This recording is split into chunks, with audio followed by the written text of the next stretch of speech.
Well, YouTube, Islam has done again. Once again, the religion of peace has shown to all of us that it's indeed the religion of special needs, while condoning the worst acts of humanity onto people. This week, the American atheist, as well as philosopher Sam Harris, shared a video of a conference in Norway back in May of this year, and it's baffling beyond words.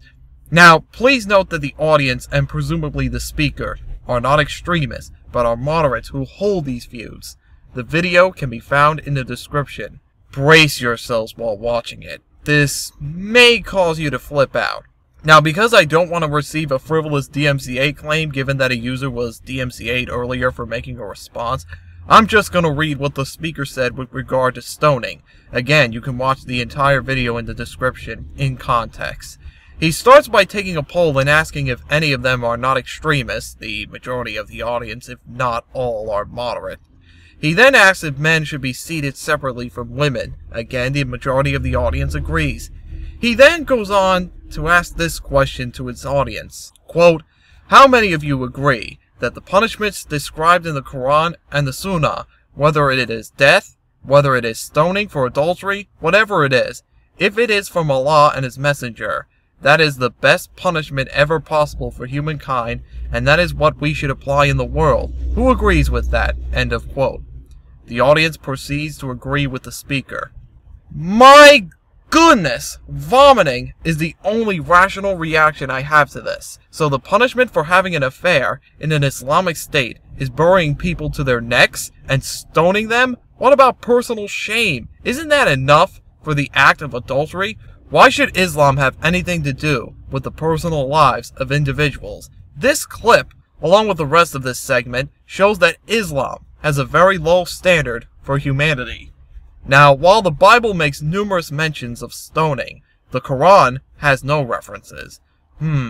This just raises an eyebrow, because the other Islamic text, the Hadith, makes several references to stoning people. For example, in Bukhari 83:37, where adultery is one of 3 justifications for killing a person, according to Muhammad. In Muslim 1741-92, where it talks about the different penalties for adultery, including stoning to death.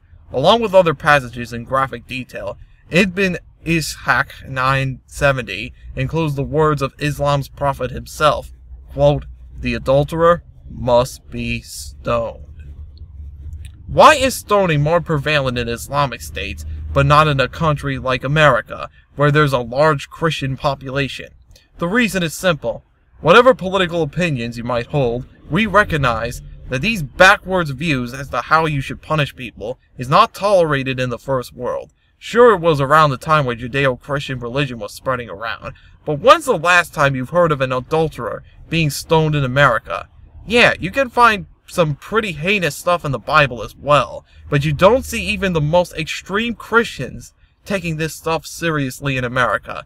That's because liberal sects of Christianity have adopted to the enlightened modern times where Islam has yet to come. Further, if there are any decent moderate Muslims who will condemn this sort of beliefs and actions, they should speak up and go against these backwards views. I imagine, however, that they will be silent on this matter. Your religion should be scrutinized in every way possible, just like every other religion, and that this dark age way of thinking is not compatible with the modern world. If only Islam could wake up and realize it's in the 21st century. Put your hands together. Every single day, your life. Put your hands together. Every single day, every single day.